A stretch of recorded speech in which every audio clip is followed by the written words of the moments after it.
Hello everyone. We are in a mountainous region of northern Vietnam. From a distance, these winding terraced rice fields hugging the mountainsides look like giant ancient structures. They bring to mind intricately carved stone temples or green pyramids rising into the clouds. But these aren't sacred religious monuments, and they're not symbols of power either. These are fields of life, the birthplace of every grain of rice, the place where people have held on through high mountains, thick fog, and relentless wind and rain, and the place where a very special form of agriculture has sustained generation after generation for hundreds of years. Terraced rice fields. They're more than just a landscape. They're a living history written in soil, water, and human sweat. In the mountains of northern Vietnam, nature has never been easy. Steep terrain, very little flat land to farm. Every heavy rain can wash away soil, crops, and even hope. Yet, in conditions that seem impossible for farming, people never abandoned the land. They didn't try to conquer nature. They chose to adapt to it. Hundreds of years ago, the ethnic communities living in these highlands carefully studied the terrain, the water flows, and the rainy seasons. They realized that if they carved the mountainside into level steps, water wouldn't rush away too quickly. The soil would stay in place, and rice, the crop so deeply tied to Vietnamese life, could take root and grow. That's how terraced rice fields were born.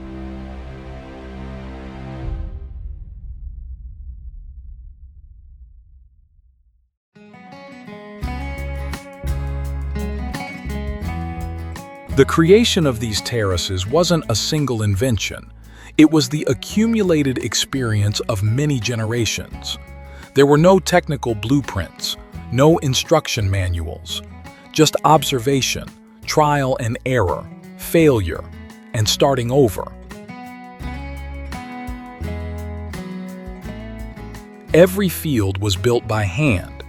Farmers used hoes, shovels, and carrying poles. Stones were stacked to form the walls.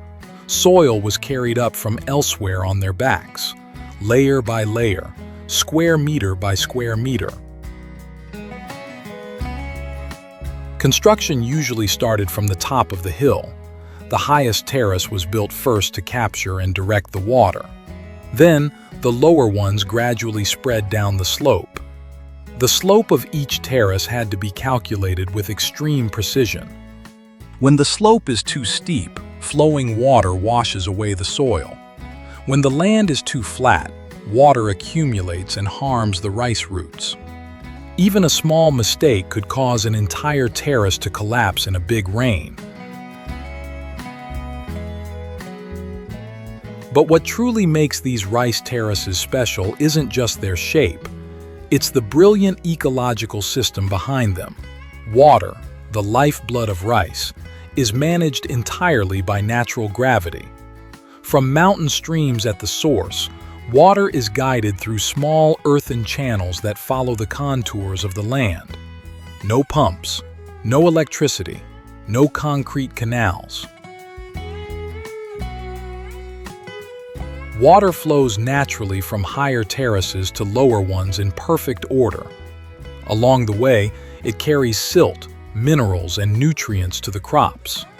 Each terrace gets just the right amount, never too much, never too little.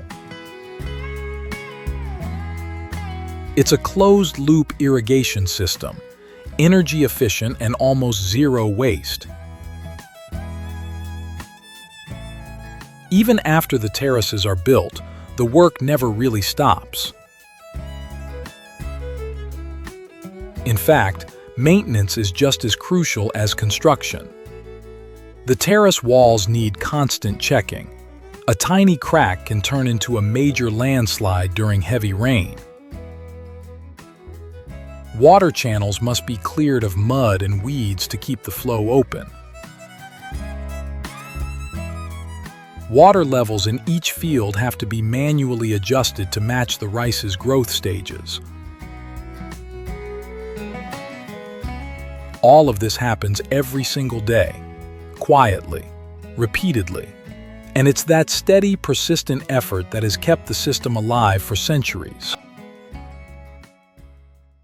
When the season begins, farmers sow seedlings in small, separate nursery beds. The young rice plants are carefully tended before being transplanted to the main fields.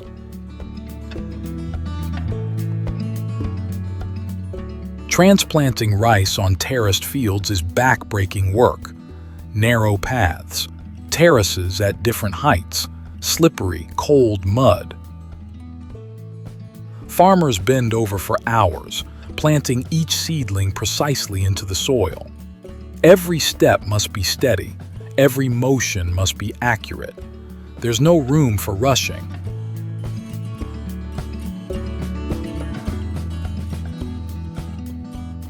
Then time takes over its part. The rice grows slowly. Roots dig deep into the earth. Stalks reach toward the sun. The whole mountainside gradually turns emerald green. Wind ripples across the fields, creating soft waves of rice, like an ocean high in the mountains. This is the moment when terraced rice fields show their most complete beauty. Not just beautiful because of the color, but beautiful because of the harmony. When the rice ripens, the mountains put on a new golden robe. The golden hue spreads slowly from the lower terraces upward.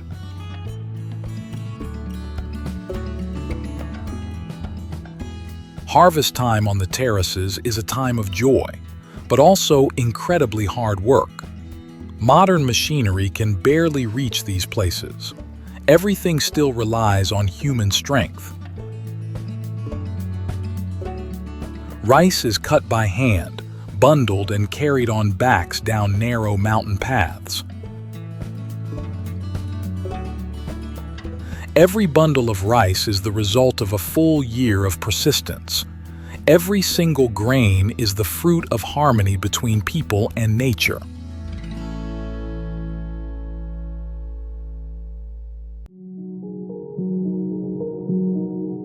But terraced rice fields are more than just a food production system. They're part of a culture. Each terrace belongs to a family, a lineage, a story. Knowledge about farming isn't written in books.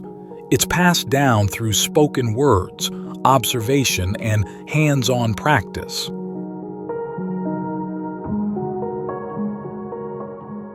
Planting and harvesting seasons are tied to festivals, rituals, and spiritual beliefs. People believe that when they respect the land and water, nature will repay them with bountiful crops. Today, these terraced rice fields face unprecedented challenges. Climate change makes the weather unpredictable. Extreme downpours cause landslides. Prolonged droughts dry up water sources. On top of that, social changes add more pressure. Many young people leave the countryside for cities and different jobs. Unattended terraces gradually become abandoned.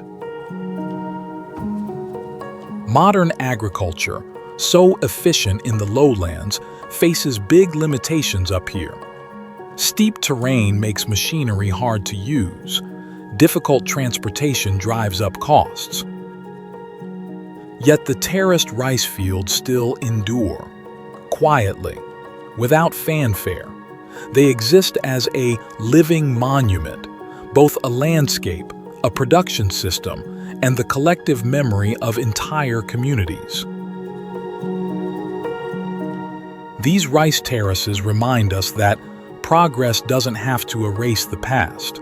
Sometimes, preserving time-tested values is the most sustainable path forward. In a world that changes so fast, these terraces still quietly cling to the mountainsides, continuing to tell the story of how humans can live with nature in humility, intelligence, and deep respect.